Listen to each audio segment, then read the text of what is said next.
chers enfants de la lumière. Comme nous sommes reconnaissants de marcher dans sa lumière, d'être une partie de cette lumière, identifiée avec sa lumière, d'être appelés et choisis par lui. Nous sommes l'épouse de Christ, identifiée avec lui. Les deux sont maintenant un. Je ne pourrai jamais trop l'écrire. Nous ne pouvons jamais assez le répéter. Ce message est tout pour nous. De savoir que nous avons la véritable révélation de sa parole, c'est plus que tout ce que nous pourrions exprimer par des mots. De vivre en ce jour et d'être une partie de ce qui est en train de se produire, c'est le plus grand honneur que Dieu puisse nous donner. Aussi glorieux que cela ait pu être d'être assis dans les réunions au Branham Tabernacle, de voir et d'entendre l'ange de Dieu prêcher ses messages, c'est encore plus glorieux de vivre en ce jour-ci, et en ce temps-ci, et d'être l'accomplissement de cette parole. Dieu, dans son grand programme, a pourvu d'une voie pour que nous puissions être rassemblés de partout dans le monde, écoutant la voix de Dieu tous en même temps, pour être rendus parfaits par sa parole. Nous attendons, prêts à entendre à tout moment notre septième ange messager dire: Voici l'agneau de Dieu qui ôte le péché du monde. Jamais il n'y a eu quelque chose comme ça depuis le commencement du temps. L'achèvement du grand plan de Dieu est en train de se produire, maintenant même, et nous en faisons partie. Le grand jour de l'Éternel est proche. Tous les mystères ont été révélés à l'épouse par l'ange messager de Dieu. Les sceaux, les âges, les tonnerres, la foi de l'enlèvement, le troisième point, tout a été prononcé et se trouve sur les bandes afin que l'épouse puisse les écouter encore et encore, et cela nous rend parfaits. Le Saint-Esprit est dans l'Église de nouveau. Christ lui-même, révélé dans la chair humaine, au temps du soir, comme il l'a promis. Écoutez bien là, épouse, saisissez-le. Nous sommes appelés à sortir, par la parole. Christ lui-même nous a appelés à sortir. Il s'est rendu clair pour nous. Hébreux 13.8, Luc 17.30, Malachie 4, Hébreux 4.12, toutes ces écritures qu'il a promises. C'est Jésus, le Fils de Dieu, qui s'est révélé à nous par ces écritures qui étaient prédestinées pour ce jour-ci, vivant à nouveau. Et de croire cela, c'est la preuve qu'on a le Saint-Esprit. Dieu a envoyé son prophète pour appeler son épouse à sortir.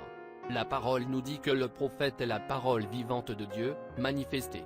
C'est le dernier signe que le monde recevra, Jéhovah qui parle sous la forme d'un homme.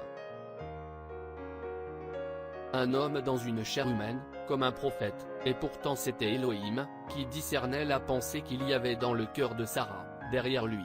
Et Jésus a dit, ce qui arriva au jour de Lot arrivera de même à la venue de la fin du monde, quand le Fils de l'homme, pas le Fils de Dieu, quand le Fils de l'homme se révélera.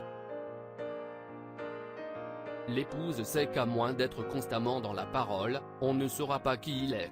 Ils savent combien il est nécessaire de garder chaque jour cette voix devant eux en appuyant sur lecture. Maintenant l'épouse doit sauter du chemin et monter, pour que les deux prophètes de Dieu d'Apocalypse puissent faire leur apparition pour faire sonner la septième trompette. Pour leur faire connaître Christ.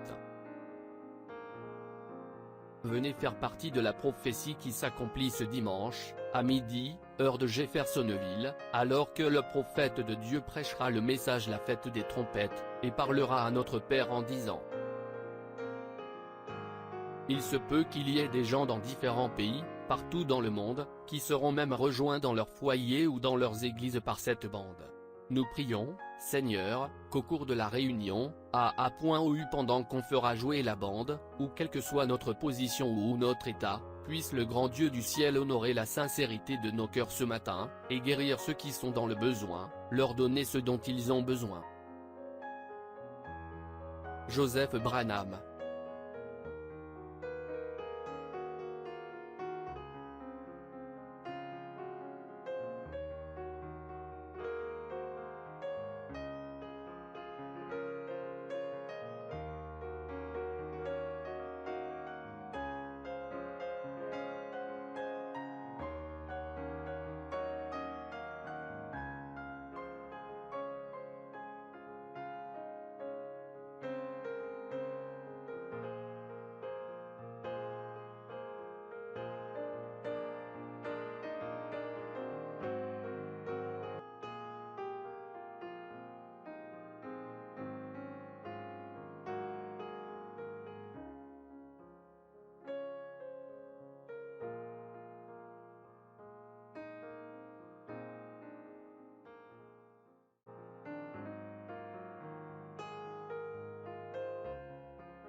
Shalom.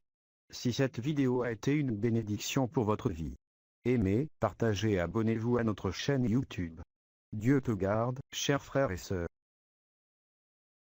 Quiero amarte, Señor, y sentir la paz excelsa de tu amor.